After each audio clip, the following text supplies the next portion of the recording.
All right, what's up? I guess YouTube since I'm closed. I'm here at Broward Central Terminal in Fort Lauderdale, Florida. And I'm going to tell you, every time I come to this place, like even approach it on the bus, I get like this huge feeling of excitement. And it's a weird feeling because it's a happy feeling and a sad feeling at the same time. Happy feeling because, as you know, in 2007, falsely accused, convicted, appeal, overturned, and I went through the situation of where I was court ordered to a homeless shelter. So a lot of my time, and I've been in South Florida now for about 10 years, since August of 2005. Summer of August 2005, August of 2005 to, I'll say, January 2007, fairly normal life, me just struggling, the normal struggles of, trying to succeed and getting over heartbreaks and that type of thing. Then, I was falsely accused and convicted and court ordered to a homeless shelter. For whatever reason, the system had to do that. Now, so the majority of my time, I had maybe a year and a half of normal living.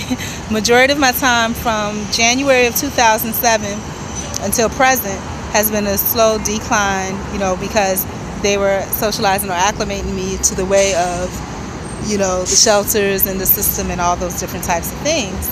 Now, what you're looking at is a result of that, and because of my great upbringing, I was able to hold on to, a lot of my moral values and who I am, but a lot of the things that are on the inside, are not the same, as far as my strength and my, ability to just jump right back in it and, do 1,000 things at one time, because they slow you down intentionally. And that's what the system is made to do, slow you down. Now, for better or for worse.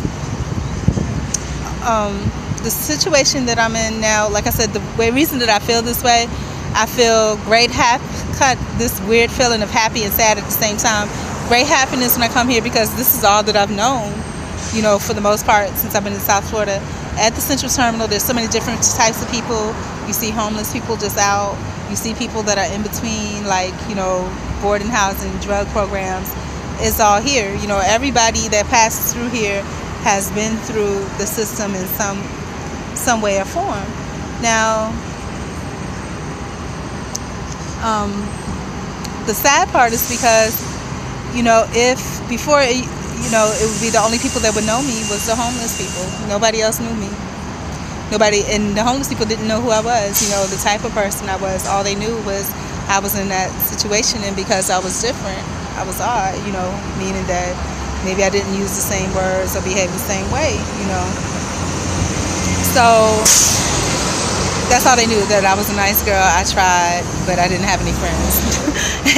And so now, it's been a couple of years since I've been in a shelter, so it's not as immediate as before, where I would be clinging to them as much as they would be clinging to me. Like, somebody would see me that recognized me, hey, such and such, they don't know my name, but they would greet me. And sometimes it would be welcome because I enjoyed the company, but sometimes I felt it a nuisance because I was trying to get from A to B, and it was a deterrence to me. They were slowing me down,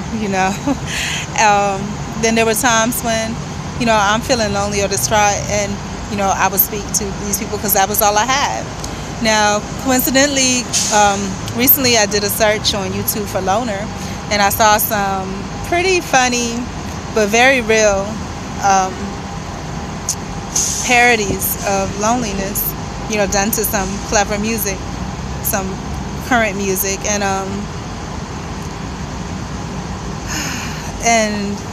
all of it kind of fit me. Like they were saying, and I was wondering, gosh, how could they know, unless you have to be lonely, or you just observe people all the time.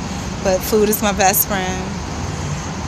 And there were a couple of other things that I didn't expect anybody to be kind of walking behind me, but yeah. But there were a couple of other things that kind of came with it too. And here's my bus. And I'm going to tell you another thing about anger. I got off of my bus. I'm sauntering towards where I think my other bus should be. I didn't see it, so I'm just taking my time. Did I see it? And I'm running. And the bus driver just completely ignored me. And of course, it made me feel very indignant and mad. But But the thing was that I didn't have time to blog, so now I did. So I'm gonna get on my bus. The purpose of that was just the feeling of happiness and sadness at being at the Central Terminal. So yeah.